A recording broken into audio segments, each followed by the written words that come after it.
Communication is fundamental to behaviour in and of itself. If you look at one of the behavioural theories around that behaviour is a form of communication for people, then being able to be heard, be listened to in itself helps to reduce those behaviours of concern. We know that people are using their behaviour as the best possible way at that particular point in time to get their message across. Effective communication and engagement is important, and that's how information is relayed. But it's not only that, that's how relationships are developed. If you're not being communicated to, or you're not communicating effectively, then you won't have a understanding of what's going on. Effective communication tools and strategies helps you know who the person is. It helps the participant feel heard and have a voice. There's always challenges when it comes to communication, and people have their own preferred way of communicating. Figuring out what it is that people are trying to say sometimes goes beyond a face-to-face conversation. You know, you might need to use pictures, non-verbal cues. You might need to literally go out and explore and try things. We can use devices to help us communicate, or low-tech visual symbol-based communication as well. I am quite a fan of a talking mat, which is a symbol-based communication, and it's got simple thumbs up, thumbs down, and a bit so-so in the middle.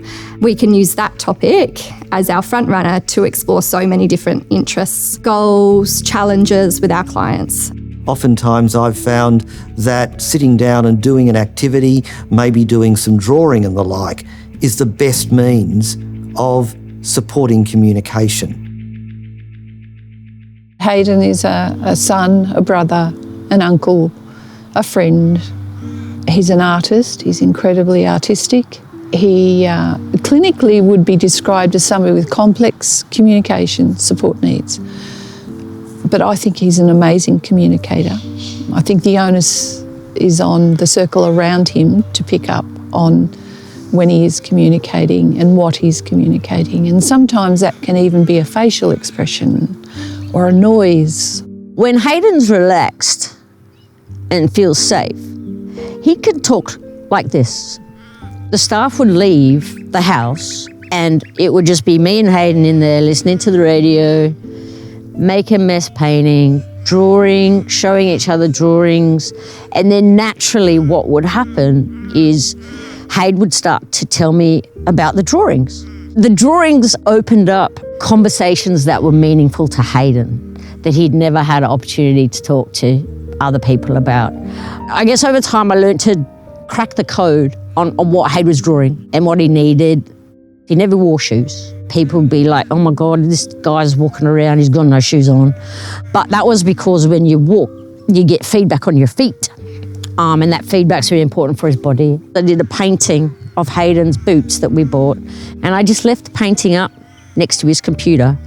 Anyway, he saw the painting of the boots with his laces in them, and the next day he put the boots on. He just really needs people to interact in a way with him so that he can build trust and rapport, because, you know, his journey has included trauma.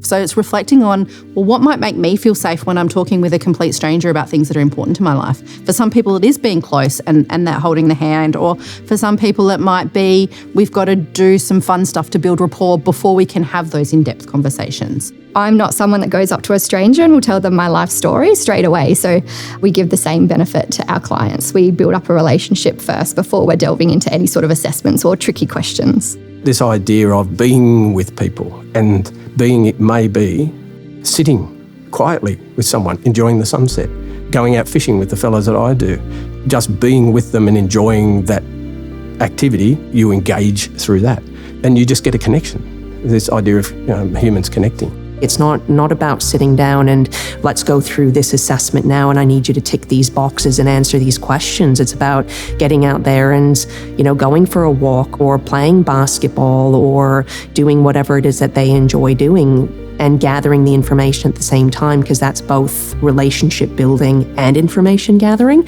which is so important because then the participant doesn't actually feel like they're being interviewed. Positive behaviour support isn't just about the behaviours that happen, it's around maximising quality of life. And if you don't know what a person's life is like and what's important to them, how can you maximise their quality of life?